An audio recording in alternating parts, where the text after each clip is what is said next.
In the dead of winter, soldiers found their best defence wasn't steel, it was snow.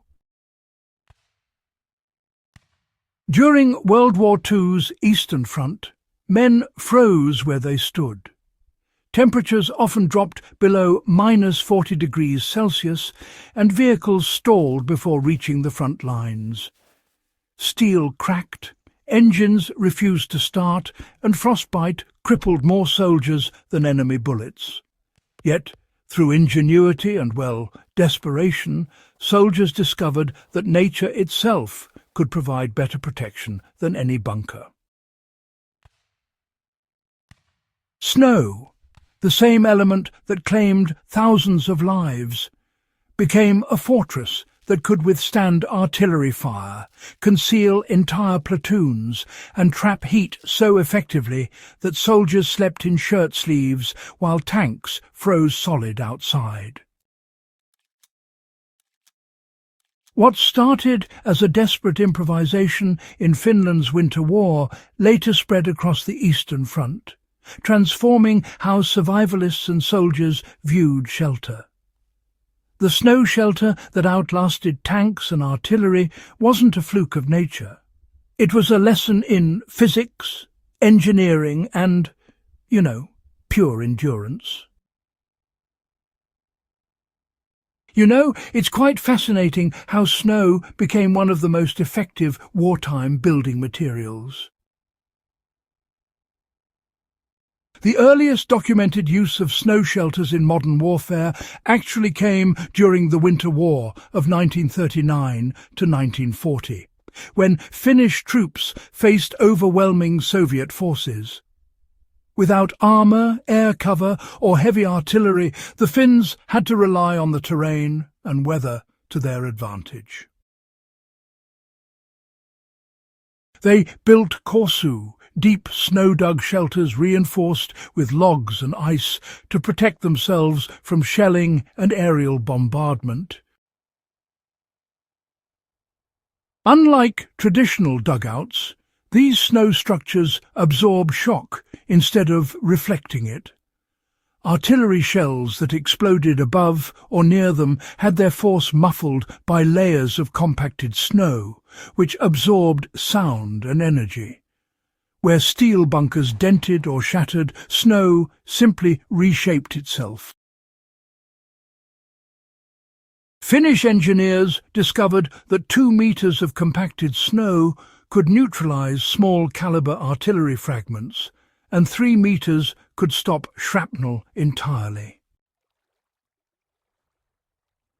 The science behind it is simple. Snow is mostly air, nearly 90% by volume. That air creates millions of tiny pockets that scatter shockwaves and insulate against both heat and cold. As counterintuitive as it sounds, snow became both armour and blanket. Soldiers who spent their nights inside these shelters could maintain a steady interior temperature of around 0 degrees Celsius, even when the air outside plummeted below -40. It wasn't warm, but it was survival. Building the snow shelter required no tools, only knowledge and timing. In the field, soldiers often built these shelters in less than 2 hours, using shovels, helmets, or even bayonets. The process followed a critical principle. Snow must be compacted and allowed to sinter, that is, to freeze into a solid mass. Loose powder collapses under its own weight, but compressed snow left for an hour or two fuses into an ice-like structure strong enough to bear a man's weight. A typical field snow shelter began as a shallow trench about waist-deep. Soldiers compacted the sides, then used snow blocks or packed walls to create a dome. The entrance was dug low and narrow to prevent heat from escaping, while the sleeping platform was raised slightly above floor level to stay out of the coldest air. Small air holes, punched through with sticks, allowed ventilation and smoke release if a candle or stove was lit inside. Once sealed, body heat and even the smallest flame could raise the interior temperature above freezing. In tests conducted by Finnish troops during the war, snow shelters were found to be so efficient that frost never formed on the interior walls, a clear sign of stable, trapped warmth.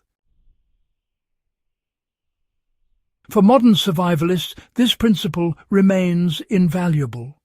Even in a wilderness emergency, one can replicate this design using only a snow shovel or, a sturdy stick.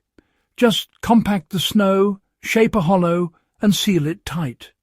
If you let the structure sinter, even for just an hour, the walls will strengthen exponentially, turning soft snow into load-bearing ice. Snow shelters outperform tanks during the harshest winters of war.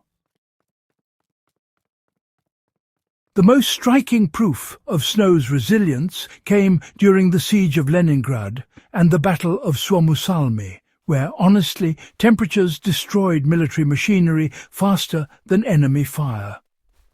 Soviet tanks, frozen solid in their tracks, became monuments of steel, immovable and useless.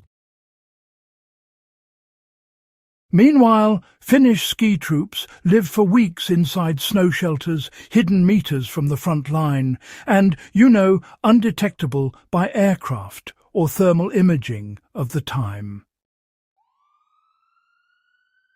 In one recorded case, a platoon survived an artillery bombardment that flattened every wooden structure nearby, yet their snow shelter remained intact. The snow absorbed the impact so completely that, only the outermost layer collapsed. The rest held firm. So, commanders began to encourage snow construction not just as emergency housing, but as a standard field defence. To modern eyes, it really does seem unbelievable that snow could outperform steel, but the wartime reports prove it. Finnish and later German units on the Eastern Front documented that their snow and ice bunkers suffered less damage from near misses than sandbagged emplacements. Snow's flexibility and, its ability to absorb energy made it a perfect, if temporary, shield. The same principles can still save lives today. Even outside the battlefield, the lessons from these wartime shelters, they really do apply to wilderness survival and cold climate expeditions. Anyone who's spent time in sub-zero environments knows that, honestly, exposure kills faster than hunger. A snow shelter can be built with almost no materials at all, and remarkably still protect against hypothermia overnight. If you ever find yourself stranded in winter conditions, start by identifying dense, wind-packed snow rather than loose powder. Dig into a drift at a downward angle, shaping the interior in a dome. Keep your sleeping area elevated, plug excess gaps, and leave one small air hole at the top. Within half an hour, your own body heat will begin to warm the interior. The insulation value of packed snow is so high that even a candle can make a noticeable difference. These shelters don't just belong to history, they remain a survival skill worth knowing, even today. Mountaineers, Arctic researchers, and military survival trainers still teach the same methods developed during World War II. And really, that's proof that the ingenuity of those soldiers has stood the test of time. The endurance of snow shelters reflects the endurance of the human spirit. The snow shelter that outlasted tanks and artillery isn't merely a story of physics. It's, a story of human resilience. When surrounded by destruction and death, soldiers turned to what they had: cold, silence, and snow. From those raw materials, they built warmth, safety, and hope. It's a reminder that survival has never depended solely on technology, but on understanding nature's own mechanics. Snow, once the enemy, became an ally. And in that alliance, men endured the unendurable. If you're fascinated by these forgotten feats of survival and ingenuity, make sure to subscribe to Echoes of Valor and share this story with others who value real history.